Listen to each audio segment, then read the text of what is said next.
Ding. Okay. It is 9 o'clock on the west coast of the United States. It is 0400 GMT. And this is cBasAfterDark for the 15th of April, 2015. Happy tax day, everyone, in case you are one of those procrastinating types and you wait till the last minute to do your taxes. I am one of you. But, yeah, it actually wasn't a big problem this year. I didn't make a lot of money, so it wasn't a big deal. A little early tonight because I'm going out to celebrate tax day with some friends. No, I'm actually going out to celebrate my birthday slightly late with some folks, but nice of them to consider my birthday and to want to take me out on the town, if you will. I have a rather unique set of interests and more importantly, a unique set of things I don't like. So going to bars and drinking with people and so on is not anywhere in my wheelhouse, so it's not going to be something that you ever see me doing if it's ever up to me. And tonight, hey, it's my birthday party. I can do what I fucking want, and in my case, it's up to me. So what I want to do, well, I have maybe a half hour or so. We'll do a little bit of a slightly shorter show tonight, but check it out.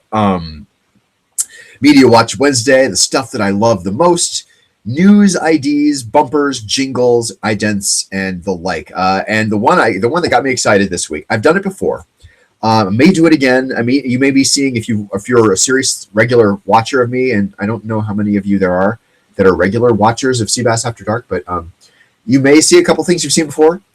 In my opinion, they're worth watching again. I watch them more than probably I would ever care to admit, but I do watch stuff like this a lot, and it's pretty goddamn good. So let's get started with the one that I seriously wanted to bring to, well, I say bring to your attention. The one I discovered, let's say, put it that way, just this week. And damned if it isn't like, how do I explain it? I know how I explain it. I explain it by showing you something that is much lower quality. ABC Movie of the Week, 1972. All right, let's look at a really old intro for the ABC Movie of the Week. You are familiar with this as a technology known as slit scan if you've ever seen the movie 2001. If you've seen the movie 2001, you know the ending where Dave Bowman is, in the pod, and he goes out of the pod. He goes out of the ship in the pod for what reason? I guess I forget why. He goes out of the ship to explore the big monolith that is full of stars. My God, it's full of stars. Whatever. When he's going through the streaks of light, right? It's all that is a technique called slit scan. We'll look at the website about it later, but you will recognize that technique. I wouldn't play it here, but I'm sure I'd get shut the fuck down. I got shut down last night for playing a copyrighted game show. We won't go there, but it's really good. Check out this intro. This is the ABC Movie of the Week introduction you would see when you were about to watch an ABC Movie of the Week in the year 1972. Check it out.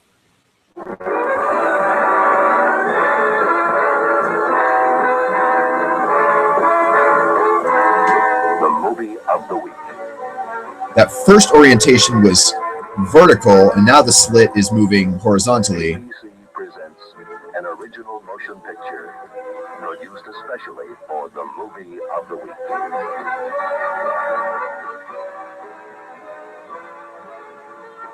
Tonight on the Movie of the Week. Okay, so you notice a couple of things. The one thing you notice, I suppose I should not have brought it back to me quite yet. I suppose I should switch back to it because I want to kind of freeze frame through a couple of parts of that. A couple of the things that I notice when I watch something like that. First of all, you see logo. First of all, notice the quality, right? The quality is an obvious videotape duplicate from a videotape, and you can see the sort of artifacts of videotape. Like if you watch closely, it's covered by the play bar here at the bottom, but when I hit play and let it go away, that little streak at the bottom that is not the same alignment, see that little centimeter at the bottom of the screen, and sort of the tracking issues at the top, the color variations and stuff, not the color variations that are supposed to be there. This one's purple, this one's blue, this one's light blue, and so on. That's supposed to be there. But there are kind of some rainbow color. I mean, it's just a low quality introduction, right? Now, that's a artifact of the videotape that was used to record it. mostly, and maybe a little bit of the digital to from analog to digital kind of conversion process when it was uploaded to YouTube. Maybe not so much that, but okay. So what you notice, what are the logos you see? The ABC logo here, replicated many, many times, distorted in a weird way. If you ever watched The Electric Company, and you saw the words going on the screen in a psychedelic kind of wiggle, this is similar to that. The old 1970s machines that would produce graphics on the screen were capable of kind of taking a logo, in this case the ABC logo, and making it woo psychedelic and shit. And then when you go later into the intro, what do you see? You see their stylized font that says the words "the movie of the week," and it is again sort of distorted, and you see it actually passing the plane of the camera, and then you see the actual logo approaching the camera here in its regular font and going past, and then you see they actually cut to the scenes from the actual movie. Okay. So first and foremost, that's the old school slit scan technique, which I love. Let's see here. There's one that's just ABC Movie of the Week 70s intro and bumper. Let's watch this really fast. Oh dear. I picked the wrong thing. Let me just hit pause and re-rack that for you because this is, I mean, I love exploring this sort of thing. What did introductions, what did fonts look like before I was born? 1972 is before I was born. Not a lot, but before I was born.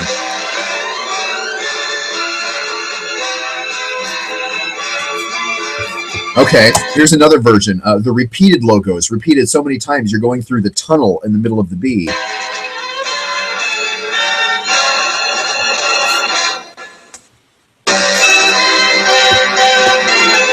And they could do it different ways. They could make it rotate like you saw there.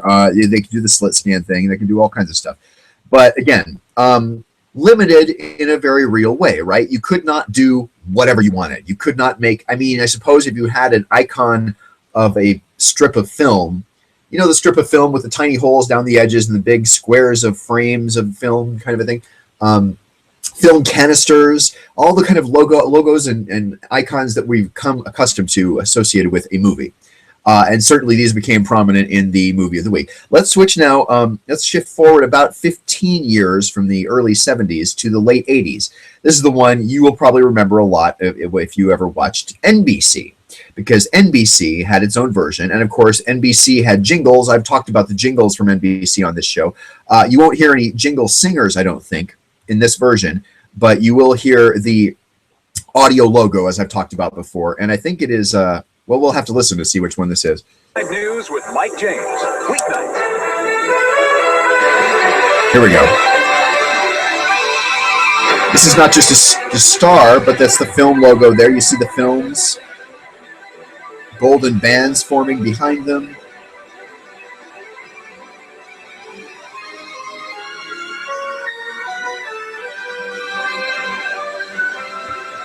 Home to NBC.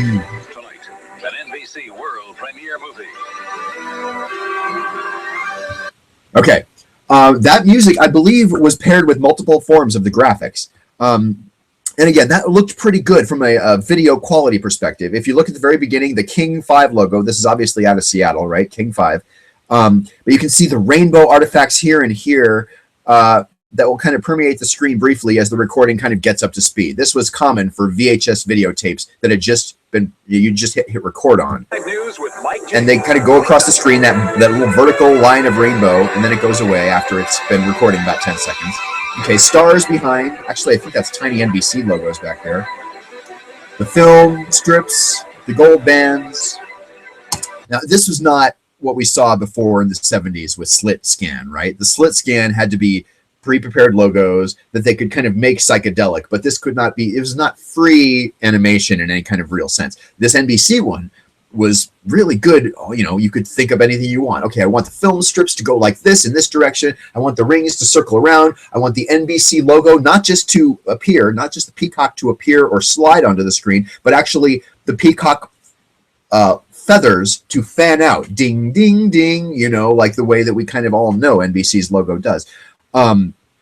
Well, let's finish watching it a second time, and in case you missed it that first time. I have to watch these things several times often because stuff goes by so fast, and I really do appreciate the difference between a peacock logo that slides onto the screen, or, you know, comes from behind you or whatever, but doesn't do any actual animation itself, and one that actually goes ding, ding, ding, you know, right then when the music plays, that's a step ahead. That is a step above.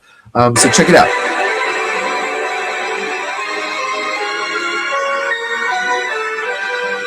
That wasn't just the NBC tones. That was kind of a ding, ding, ding, ding, ding, ding, ding. It was actually like 3 sets of the NBC tones kind of, what do they say? Stair-stepping themselves in an octave or something. Dun, dun, dun.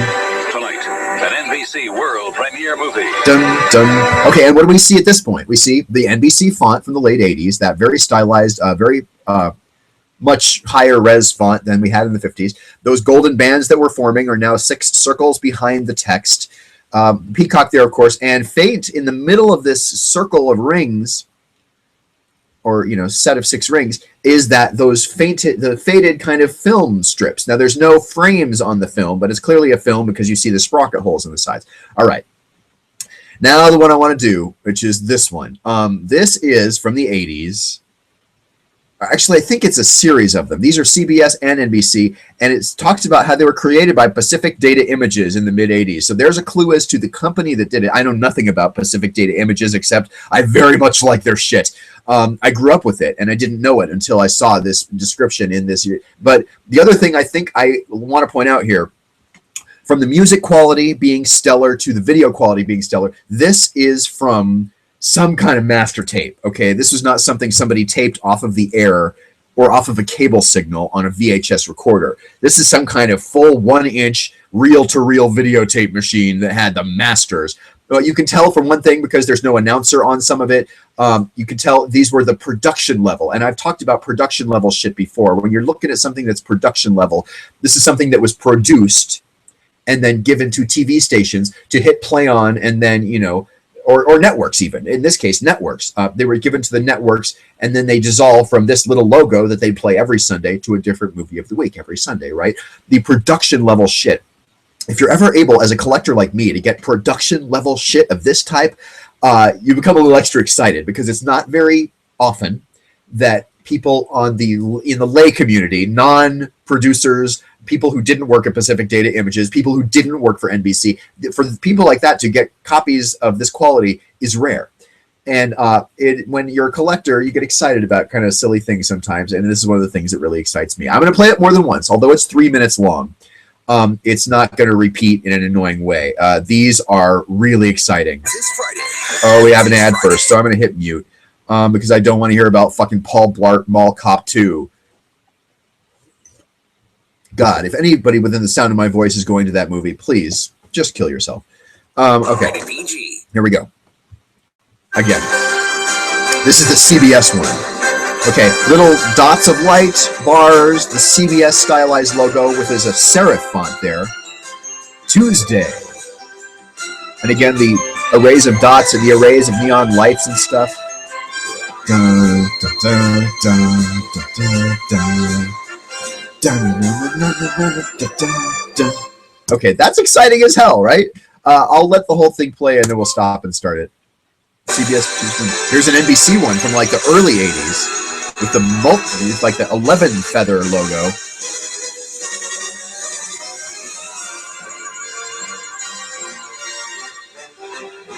Rows of stars that come out from the film, neon lights that form.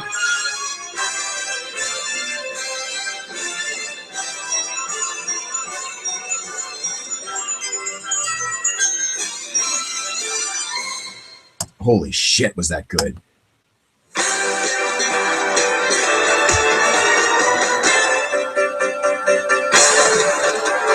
Dun, dun, dun, dun, dun. Okay, I do want to see that again. That's too good to just let go by. Okay, what are we looking at? I mean, people see it and it goes by and they're like, what the fuck? It's an NBC logo. Get over it, cBas, right? No, this is cool shit because this is, I mean, top-level computer animation for the time, but think about what you're looking at and sort of the way it animates. It's very, very cool. You see the, at this time in the world, the NBC logo wasn't just that 11 feather peacock, which is different from the one today. It's got 11 feathers instead of 6, which is the one we have today. And then that N behind it, that weird N-looking thing behind it, which was kind of I think it, pardon me, brought to you by Belch Beer. Thank you, Phil Hendry, for that joke, because I use it every night. But that N came from a time when they didn't use the peacock. And just check it out. I mean, it's timed with the music, and it's just so goddamn good. It rotates around, and we sort of pan down, neon lights, and then there's the jingle slogan, and the sequential neon lights in a curve, and the script "Let's All," and the movie lights, marquee lights, "Let's Be There." And by the way, there's the NBC logo again, kind of flipped around once. NBC, let's all be there.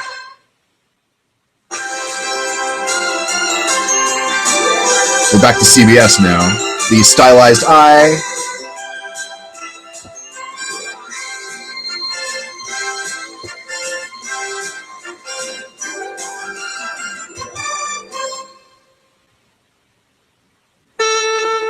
Ooh, old school, old school. CBS presents this program in color.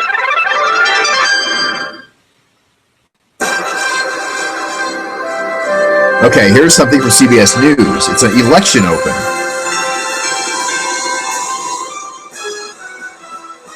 And you know this is of the modern era because there's one element that we've seen there that lets you realize it's of the modern era. What was it? The little mouse pointer clicker thing, which goes click on the middle thing that says vote.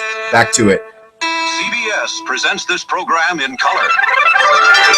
Okay, I don't know why this is here, except that, I mean, maybe the company, this is not from the 80s. That is something from like the 60s when color television was new. Maybe it was a re-rendered version of the thing from the 60s. I don't know. There's no real explanation for which ones are on here or why, but that's classic, much more classic than the 1980s. But this is the one I like. Dun, dun, dun, dun. Kind of a election theme, the American flag there, the CBS logo made of stars, the mouse click. All of the states forming the year 2000. And then you hear the little news dun dun dun dun dun dun dun trail, and I think it does a wipe. So the next thing that it would wipe to theoretically would be Dan Rather or whoever the anchor was. Watch this. Oh, I guess it just would dissolve to Dan Rather. And then this logo would be on the monitor behind them, kind of a thing. But there's a thing later. And this is that going to commercial. We'll be right back after our coverage on CBS Campaign 2000. And that would be the wipe to black, and then roll and take the commercials. I'm Sylvester Kuntz. We'll be back after this on CBS Election Central. That's how you're going to do that, if you're wondering. I didn't do it very well. Okay. Again, flashing back to their roots, but in a modern way. The old CBS logo with the camera iris opening, revealing the letters, and then kind of the later color logo here, and then the modern one, which is here. Oh, that's an 80s one.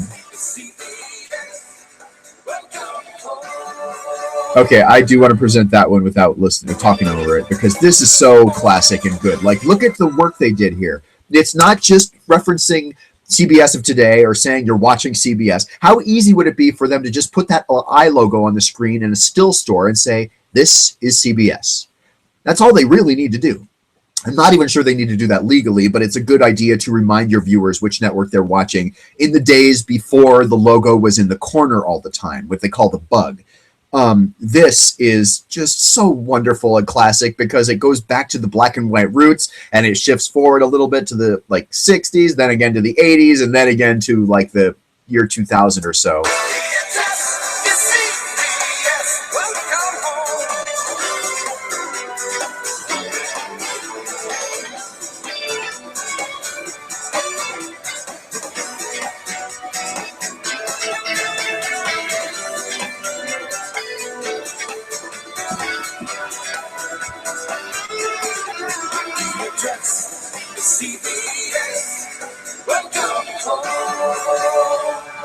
Classy as fuck, and I mean just gorgeous, gorgeous stuff. When I get excited, it's stuff like that that excites me when it comes to this weird, I feel like this is as important as it is to talk about how the news works, why the Conan O'Brien newscasters say the same thing is not a indication of not an indication of newscasters brainwashing us or corporate media all being owned by this, trying to control our thoughts or whatever the hell the conspiracy idiots say. As important as those things are to say, it's as important for me to enjoy myself and go, God, look at what they did for station and network identification in those days. That's classic. You don't see it anymore. And there's a very real reason why, and yet that is the real reason why I like this shit so much. In one way, it harkens back to my childhood, the things that I was alive for. But even the ones that are before my childhood, I go, whoa, look at that, because it's so different and so interesting from a historical media perspective. Now, I realize I'm the anomaly when it comes to looking at stuff like this or being interested in it or singing along with the jingles or collecting them or any of that stuff. But despite being the anomaly, I like it a lot. And I think you can tell from my enthusiasm. All right. Let's go back to the YouTube screen. I wanted to play it a second time all the way through and just admire. I'm going to try and not talk. It's hard not to. It's only 3 minutes. But just look at what you're looking at. I'm not going to talk.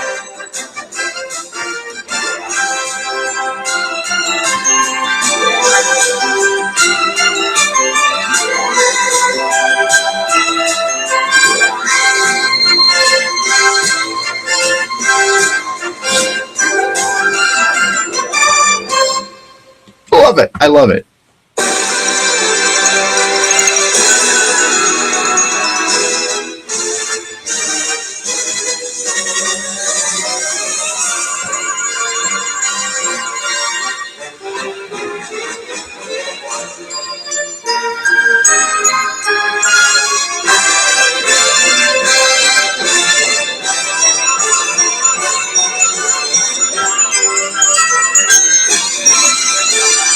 That is tremendous. This is the NBC Television Network.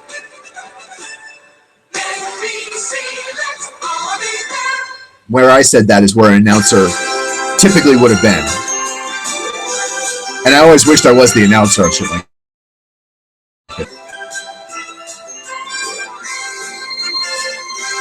Tonight on the CBS Late Night Movie. And do you notice the little streaks, by the way? The little streaks that went at the time of the music? Behind, watch. Dun, dun, dun. And it lit up the letters as well when the streaks went behind there. That's some awesome, detailed animation shit that... One of the other things that fascinates me, back to me, I know I said I wasn't going to, but I'm going to, because think about this. As interesting as it is to me, the style of the letters, the font that the letters are in. CBS in a serif font, NBC usually in its own kind of proprietary font. The CBS I logo, the NBC Peacock logo, and the variations that they did, some in black and white, some in color. All of those things were created by a person or a team of people. Okay, no big deal, right? You're saying, what the fuck, so who cares? But not just created by a team or person, but created by a team or person with no credit. I would kill to know who did that, who animated that, who storyboarded it. I assume it was storyboarded, or maybe they came up with some. Today the word is animatic. Storyboard that is a computer-generated storyboard that kind of shows how motion will go when they finally film the TV show or the movie or whatever. An animatic is, you know what a storyboard is. Everybody knows what a movie storyboard is. It shows square after, like a comic book, frame after frame, showing how it's supposed to look when it's filmed. So you see two people looking at each other talking side to side. Then you see the other person, one person up close from the perspective of the other person, right? You see them from above. Or in the case of these letters, you go flying through the words NBC movie through the O in the movie, or go flying through the V in the movie, or the words go like this and fly above you. All of that shit was designed by somebody who is nameless and has been for all these years. As much as it excites me to just experience it and watch it and listen to the music and see the animation, I sit here and I wonder, who did that? I wish I could do that. I have Final Cut Pro and the module with it that is called Motion that allows you to do things in this category. I am nowhere near I believe it even allows you to do things of the quality that we see. Now, all of those were completely custom, but somebody dreamed that up. Somebody drew it on a napkin or drew it on a piece of paper, and it became a version that became an automatic, that became the one that they would marry with the music and the announcer voice, that got seen by millions of people around the country, and almost disposably so. Like, that blows my fucking mind. It doesn't just fascinate me. Like, I'm like, like, I think people are like, the movie is on. They're not sitting there thinking one bit about, they might think, okay, the NBC movie is on, because if it's done well, it will communicate to the viewer that you're watching NBC. This is the NBC Sunday night movie. And here's how I know this is fascinating to people besides me, is that there are people who comment on it, on these YouTube clips, and say things like, oh my God, I remember this from when I was a kid, or oh my God, that music absolutely takes me back to my childhood, or things like that. So people react to it in maybe even unconscious ways. But for the time it was on television, it washed over you, and nobody sat there to watch the graphics that introed the movie. They're watching the movie, right? I mean, I could go on and on and gush about it. It's not that big of a deal, but it's that, as much as I love looking at it and experiencing it and listening to the music, the who did it, and I did it just not so my name could be mentioned. It didn't say by Sebastian Kuhn's in there anywhere, in any frame, in any size. It did not say that anywhere, nor really should it. If it had, it wouldn't have been as good. It wouldn't have been as immersive and mysterious and all of the things that it is to me. Back to it. Let's watch a second time, finish watching a second time. The CBS election ones are cute because I like that they include the news department in it, and I like that the CBS logo is made of stars that kind of break apart and we fly through them. That's pretty badass.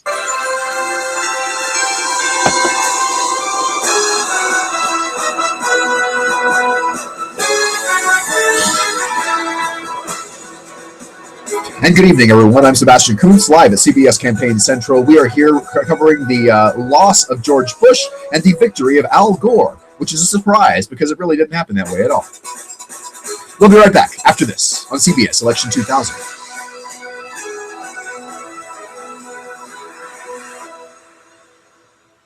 And we're covering the election of George W. Bush over Al Gore. We'll be back. I'm Bob Schieffer. This is CBS. I can't stop myself from doing the little talk up to the thing, because that's what they would do. They would be about to go to commercial, and they would know they're about to go to commercial. So somebody in the control room hits the button and, starts the music playing. And then once the music starts playing, the person has only a couple of seconds to get out before it's really time to, get out. You got to stop talking so that the graphics have a chance to do their thing and wipe to the black. Anyway. Last 30 seconds here.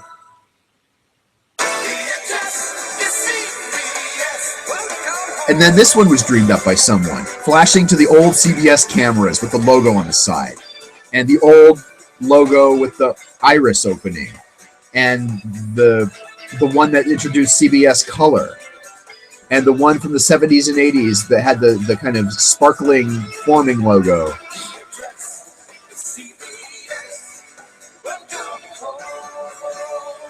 And again, I cannot tell you how classy I feel like that is. Like, I get a tingle.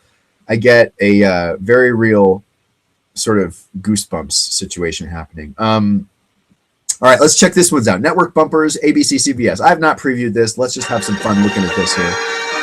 Okay, here's the slit scan one. No, it's not. I'm mistaken.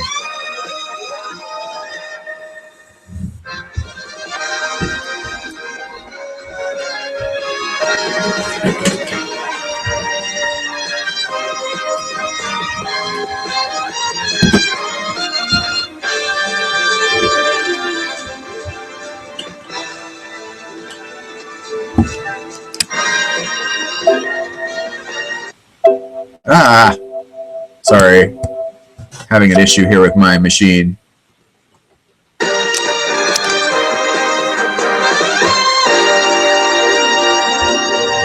Okay, that's different. I mean, this is sort of when ABC got into the animating their thing game, And it was good. This is reminiscent of the ones from HBO at the time, which maybe we'll play a couple of. But let's let this keep going.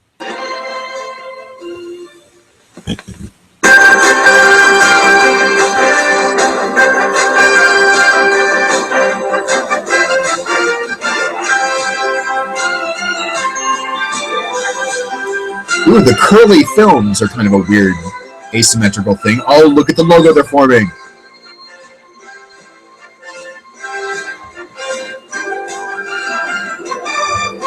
Let's just see that again.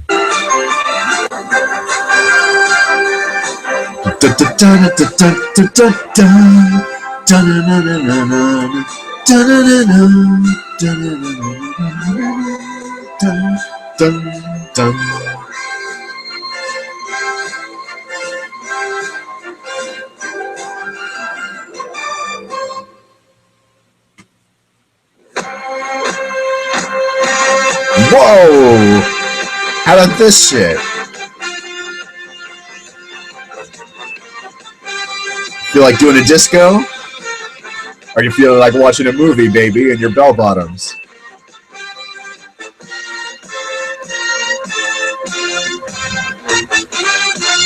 Tonight on the CBS Saturday Night Movie.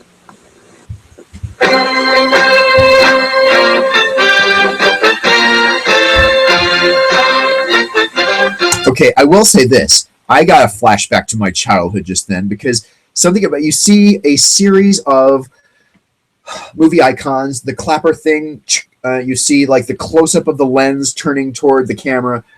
You see like the splicing of film. You actually see a splice chop a piece of film and the piece of film pops up. And then what you see is somebody, it looks like they're lighting something. Let me switch back to it and I'll freeze frame it at the part I'm talking about because I have a very distinct memory of that image in my brain, like it's tattooed on my brain, yet it's the one part of this sequence that I don't know what it's meant to represent. Like I know what the part is meant to represent, and I know what film splicing is supposed to represent. The film lens is obvious, but was there a time when they actually lit something in a projector to make a light bright enough to project it? Let me bullet full screen here, and I'll tell you. Okay, movies. Okay, the spotlight, the film lens, there's the clapper, here's like a rewinding thing, here's the film splicing about to happen. And then this next one, okay, somebody pulled the thing and like started it, and then this, okay, maybe that I'm conflating two images in my head.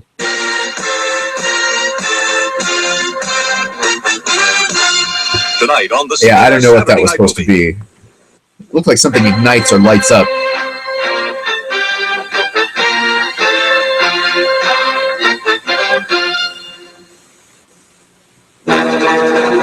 Ooh, this one I remember. Dun, dun, dun, dun, dun, dun, dun, dun. A, B, C.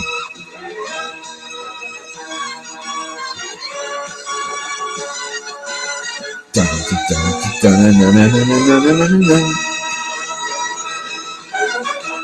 All right, right there is possibly, I think, the greatest opening music for any of the nighttime movie opens that we saw. And I like that CBS one that ended just then, but red, white, and blue, and red.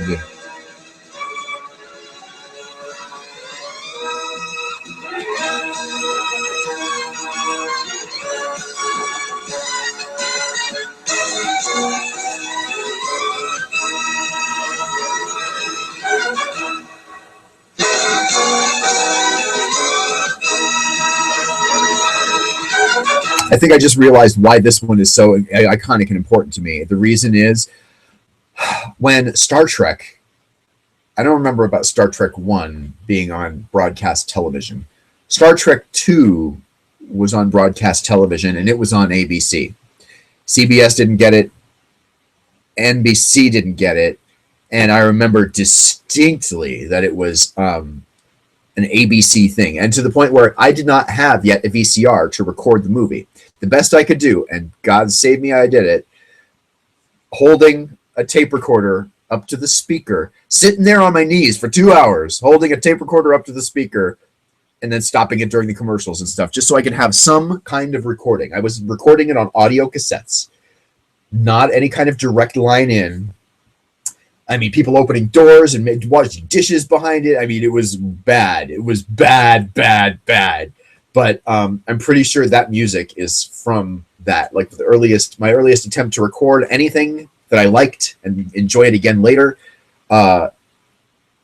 was probably that music. All right, let's finish out the last 60 seconds or so of this particular video. It's about time to go because my friends are going to be texting me soon, but let's go as long as we can here.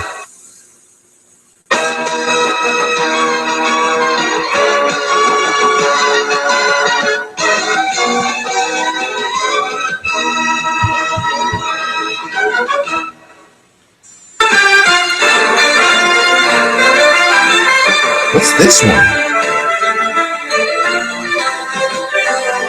Is it ABC? Looks like it has to be. Yeah. Okay, this animation I remember. Not that music at all, though.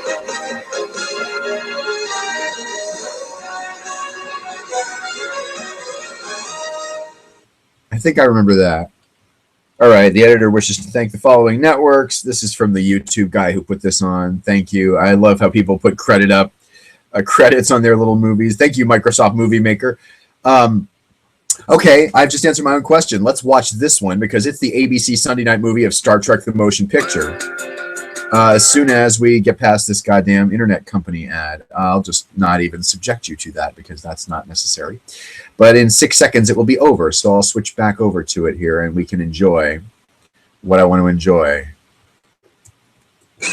Libya updates, details at midnight. Oh my God, it's KOVR Channel 13, which at the time was clearly an ABC affiliate. It's now a CBS affiliate in Sacramento, Stockton, Modesto, California. Libya updates, details at midnight. Dun,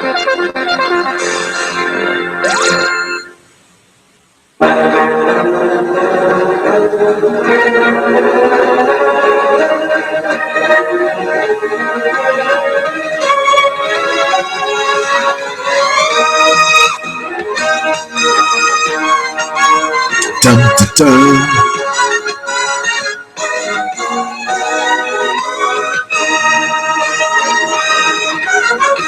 Tonight, an ABC premiere presentation. William Shatner and Leonard Nimoy take off on the Starship Enterprise and encounter the unknown and the unexplainable.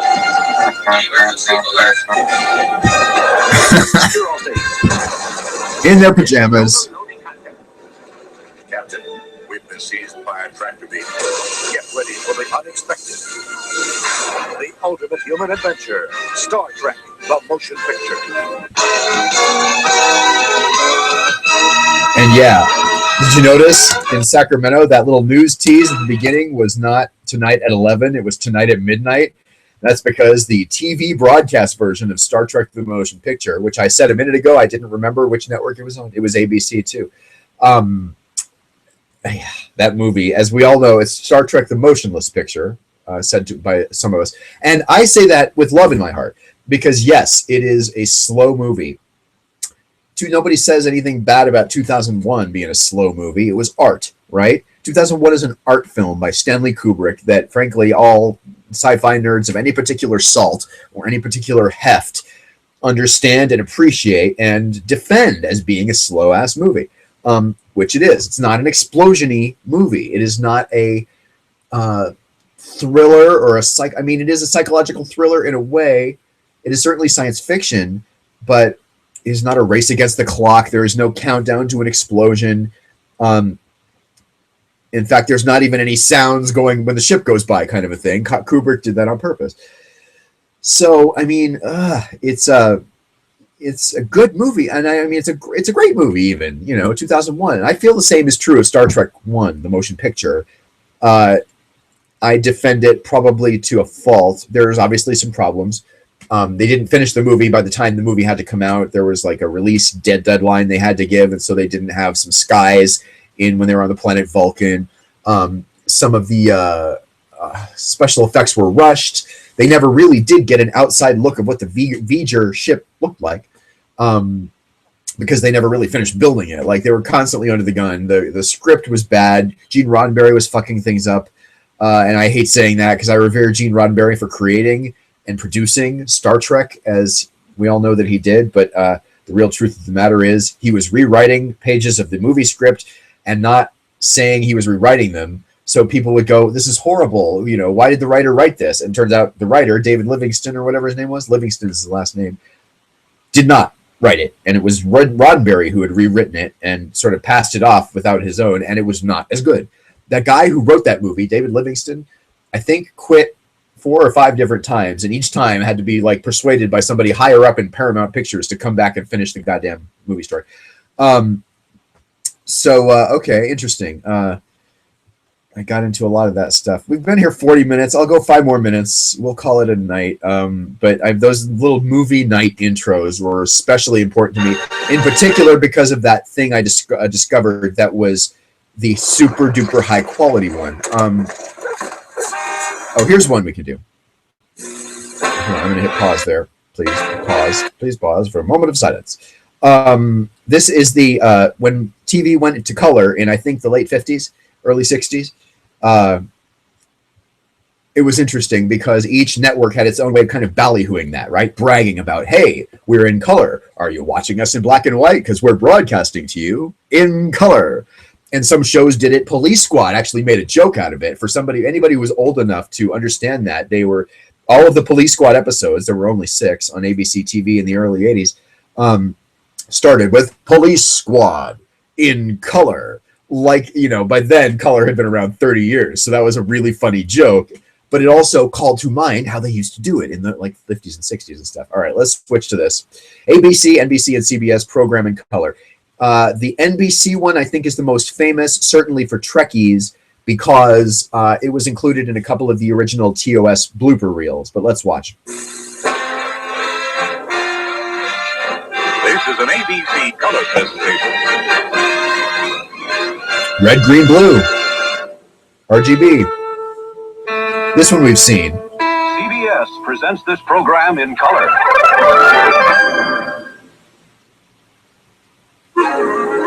I like this one. It's kind of geometric. The program is brought to you in living color on NBC. And of course, anybody who wonders or maybe doesn't know why NBC used a peacock as its logo, I don't think it did prior to the days of color. And the reason was they could use it as a way of symbolically representing, hey, we're in color, without saying the words, the text on the screen, in color. And I don't know, I'm always amused by that. Okay, what else can I bring to you here? Proof of Mind Control series introduction.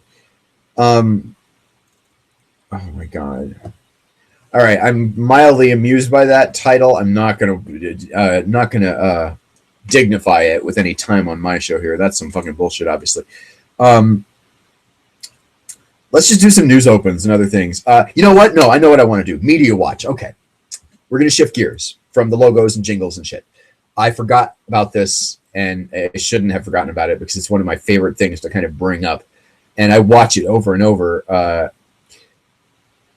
Recording formats, okay? Think about this for a second. You're home, you want to watch a movie. If you have a lot of money and you have cable, you might have HBO, right? Lots of people did that. Other people had film projectors and films. I mean, again, not many people had film projectors and films in their homes. You could go out to a movie.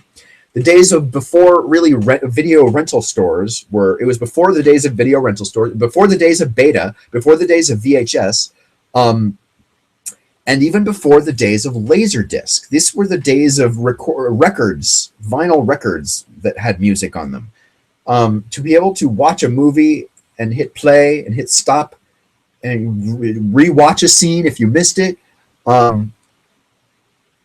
RCA is a company. Everybody knows RCA. They're the vinyl record people, right? They have the little dog listening to the little record thing with the little speaker. RCA Victor, right? Very old school. I did a lot of research on this when I found out about it, because somehow, and I grew up during the time this was out, and yet I never heard of a format called Selectivision Video Disc. The CED, the Capacitance Electrance Disc, or something like that. Electronic, I don't think it was electronic. Capacitance, what does CEV stand for? Oh man, I just closed it. Shit. All right, let's go back to that. But it was a format. It was basically a record, a vinyl record, on which they could record a video signal. And if you had the right player, you could watch a movie. Now, you did have to actually pop it out, flip it over, and put it on the other side, kind of like Laserdiscs. You had to do that. I never had a Laserdisc player, but I've read up on Laserdisc, and I knew people who had them, and I exposed enough to them to know how those things worked. But we're going to watch, not only did the RCA produce a proprietary format for watching video at home and convincing the movie companies to release movies in this format at a time when it was unheard of, before VHS tapes, right? Let's watch this behind the scenes video. Like, I don't even know who this was produced for or where anybody would have seen it. This is how the RCA video disc players and discs were made. A whole behind the scenes thing. What a trip into the days before VHS tapes, Betamax tapes, before Laserdisc, before really cable. And I only know this because the idea went back to like 1962. It took them a long time to perfect the technology. They couldn't get it right. The discs would wear out because, again, this is not laser where there is no physical contact. There was a stylus that made contact with the grooves on this disc, which were much finer than the grooves on a record or record, certainly. I think about the maybe even not as fine as the CD and Laserdisc. Watch this. Just watch. Oh, man. The ultimate destination is, of course, Hold on. right here. I'm going to rewind here. The ultimate destination is, of Wait, course... stop. The ultimate destination is, of course... Oh, this is part 2. No wonder. Right Okay, here. hold on. I'm watching the wrong clip. RCA There we go. Selectivision Video Disc. To the average consumer, it begins right here with a player, a TV receiver, and a CED video disc like this one. To the people behind the scenes, the people at RCA, it begins with raw materials as pure as those used in medicines, plus a myriad of parts and procedures. For some, it's this master videotape. Okay, we've seen those. For others, a disc begins with a stamper, the actual device which presses the disc. Actually, a finished disc begins with these pellets. One RCA video disc equals about 2 cups worth. And one finished RCA video disc player equals several thousand individual components and parts like these. And every component and part must be ordered, inspected, inserted, and assembled before inserting this disc into this player can produce the great home entertainment and information consumers expected to deliver. And deliver it does. Over 96% of surveyed RCA video disc owners say the Selectivision system is everything they expected it to be. I don't know if you're looking at the movies in the background. One of them is my favorite movie of the Disney science fiction era, which was The Black Hole. Well, with that kind of expression, I believe Star Wars is right here. Quality and capabilities Annie of was back still here. New consumer product. It's no wonder the average purchaser of this player is also buying from 20 to 30 of these discs in the very first year of ownership. Well, in the next few minutes, There's the black hole right here. Now, we'll follow the disc production process here at RCA Selectivision facility in Indianapolis, and then we'll tour RCA's player assembly facility in Bloomington, Indiana. Oh, you'll understand the reason for this lab coat in a moment. Can you believe the lab It's coat? required dress if we're going to witness how the television information on this master 1-inch videotape is transformed to the 12 miles of grooves cut into this copper video disc master. Okay, I just saw that code.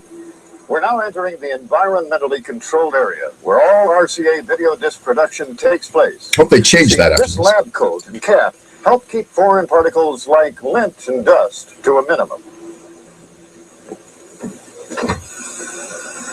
Our master videotape has gone to mastering control, and we'll catch up with it in a moment. Right now, we have to prepare the copper master. Now, it actually begins as this polished aluminum plate. But when it arrives in this room, the copper coating has already been plated over it. Now, the surface must be as perfect as possible, smooth, flat, and defect-free. A special barcode is added first. A similar code, like the ones you see on grocery products, is printed on the label of the disc caddy.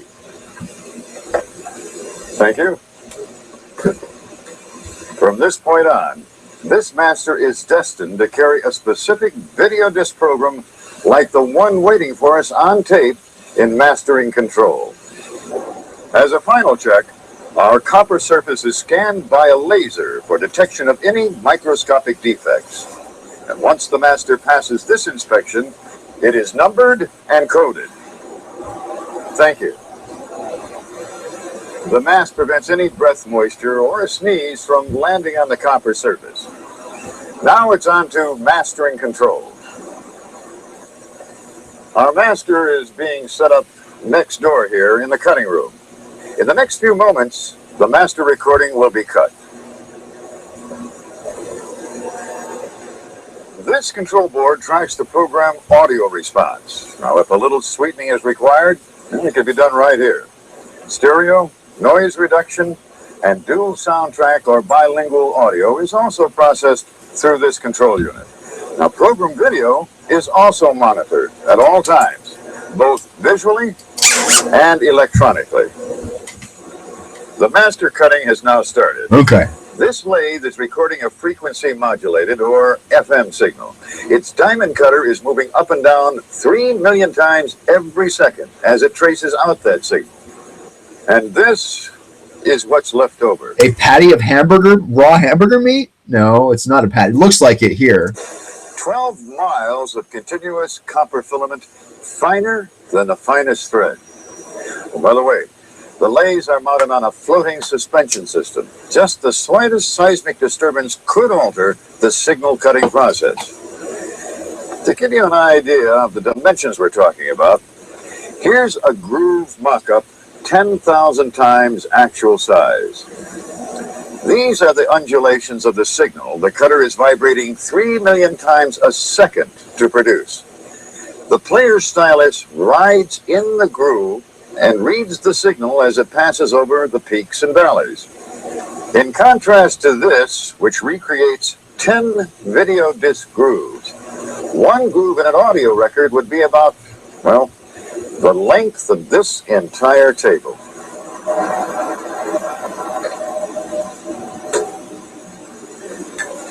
The next process in video disc production creates a stamper for the pressing of finished video discs. First, our recorded copper is used as a form for making what is called a master. Then a mother or mold is formed from the master. And finally, the stamper for the press is formed from the mold.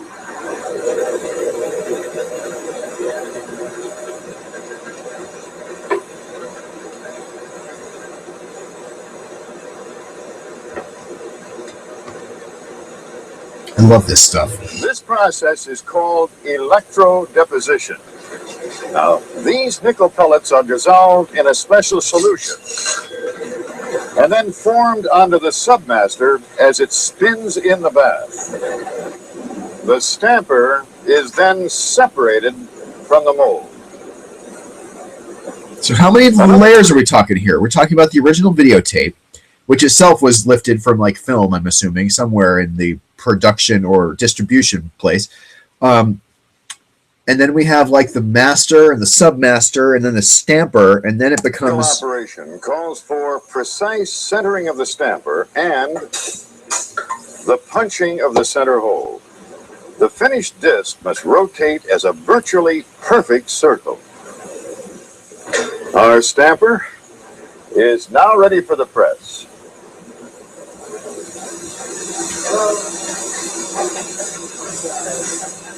This is a press room. Our stamper and its companion side are now producing one disc every 40 seconds. Now, this shield helps create a controlled environment. Filtered air is circulated down from the top through vents in the floor. The pellets, which make up the disc material, are automatically fed from the compounding room to this hopper. Then they're formed into shots, like this one. A heated shot is then fed into the press for stamping.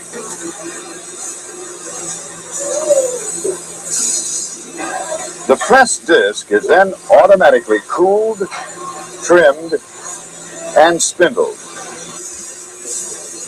Sample discs are pulled regularly for quality control testing. Okay. Special playback units measure signal-to-noise ratios, count any defects, and rapid scan the recorded program to evaluate overall quality. If tested discs don't measure up, the entire press run will not arrive here, where both sides of each disc are inspected for any obvious surface flaws. Scratches, I guess. Because they scratch like a record, I guess, right? Discs that pass are now conveyed through a series of washes and rinses, followed by a final rinse to expedite fast drying. When they reach this point, they're only seconds away from meeting up with this. Hey, it's the Star Trek RCA's 1. It was a Star Trek 1 motion picture disc there. Okay. Let's now do part 2. It'll take us over my time. We got time. I'll just play it here.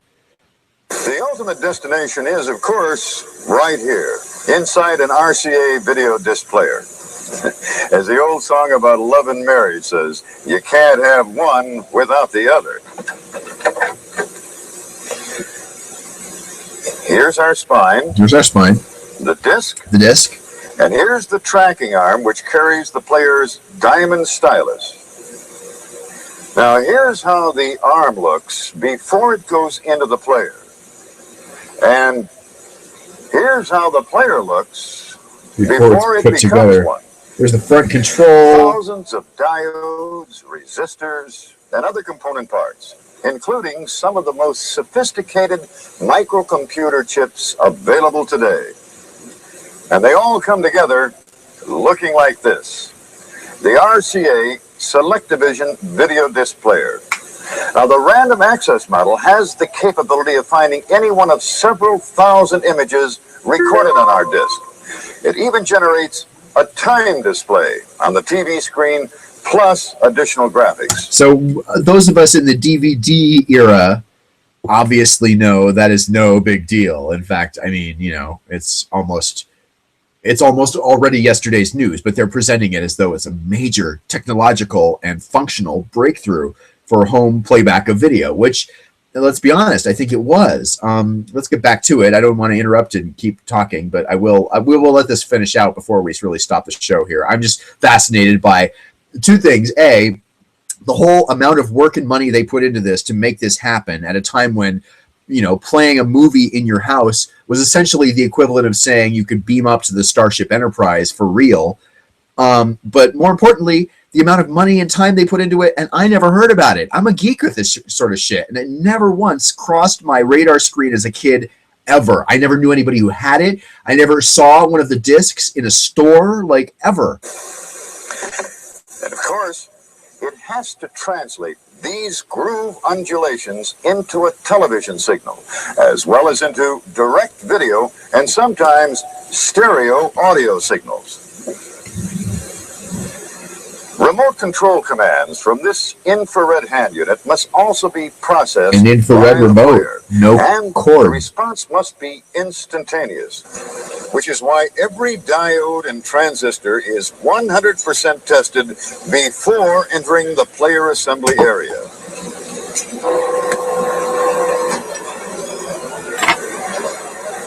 Heat and cold stress tests make sure they measure up. Other tests check the geography of prefabricated parts. You see, every screw hole and assembly point must be in perfect alignment to ensure precision player operation. After inspection, individual components are automatically sorted onto a special tape reel.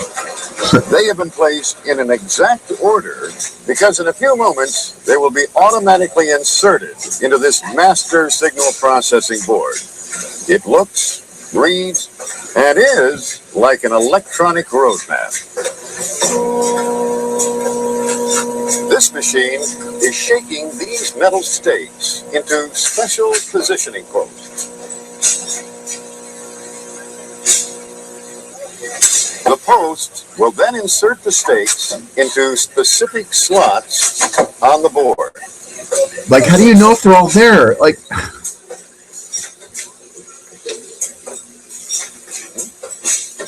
I guess. Now, these stakes will serve as connector posts during the player build-up process.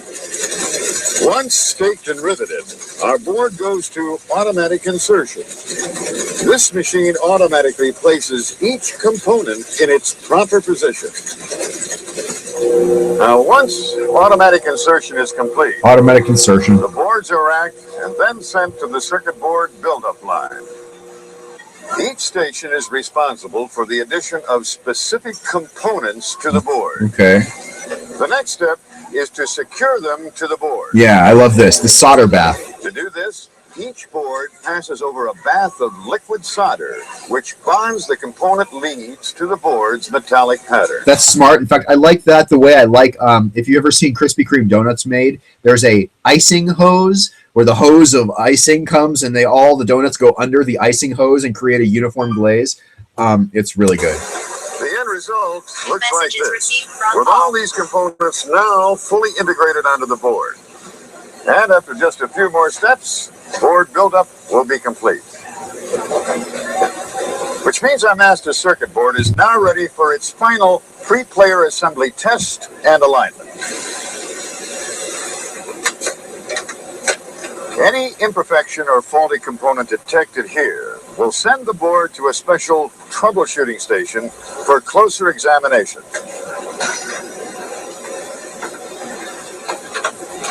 These people must hate the guy filming the film. Like, Boards that pass are now ready for the final player assembly process. okay, so it goes into the board. All the stuff's plugged in. We are now beginning tracking arm buildup.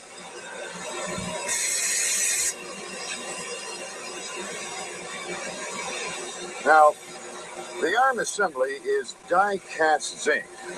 This precision boring device is making sure the assembly's fastening holes are exactly aligned. You see, the arm is a very complex device. It must house not only the stylus cartridge, but also the sensitive pickup electronics. When the arm reaches this final testing station, over 80 distinct components on 3 subsystem circuit boards have been assembled into it. Thank you. Now this too is ready for final player assembly, along with our master signal processing. This too shall pass. The player's direct drive turntable is the last major component that we need. Now you see, this ring on the bottom of the turntable will actually become a component of the motor.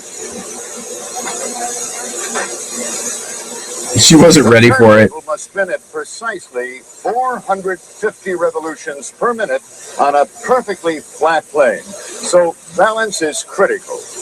This operation dynamically checks and adjusts that balance. Now our turntable is ready to make its way to the final assembly line.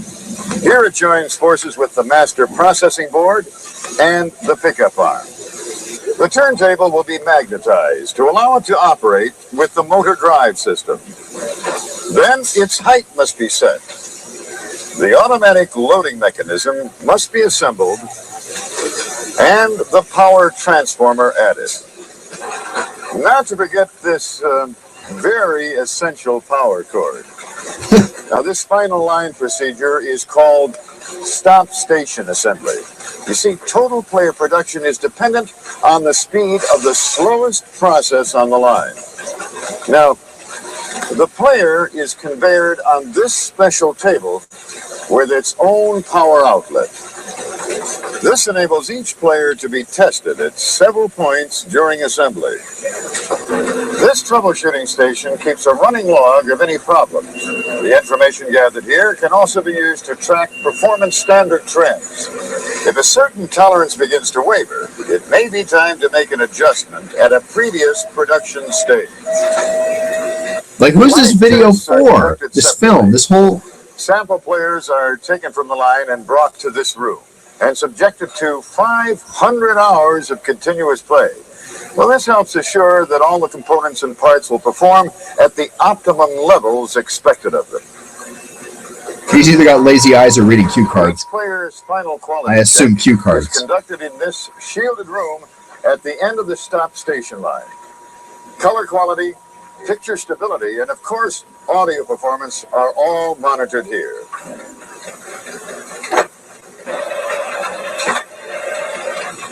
With the next and final procedure taking place right below. These are the finishing touches: the cover, the special labels, and the packing tabs. Cover, labels, And of packing course, tabs. the owner's manual. And the owner's manual. And finally, the finished product, ready for shipping through the distribution pipeline. Some players, however, are in for a not too pleasant side trip. These two, for example, are about to be dropped. After a couple more hard knocks, the player is checked to see if it withstood the abuse. Well, it may not seem like a fair test, but it's an essential one. You see, an instrument like this, with the capability to retrieve and play back video and audio information stored on a device like this, must be designed, engineered, and manufactured to perform for consumers like no system they've ever seen before. And RCA has to be confident it will work as soon as it's removed from the carton and properly connected. To the average consumer, this is how it all begins. To the people at RCA, who you've just seen working to bring it all together, this is just about where the whole process ends.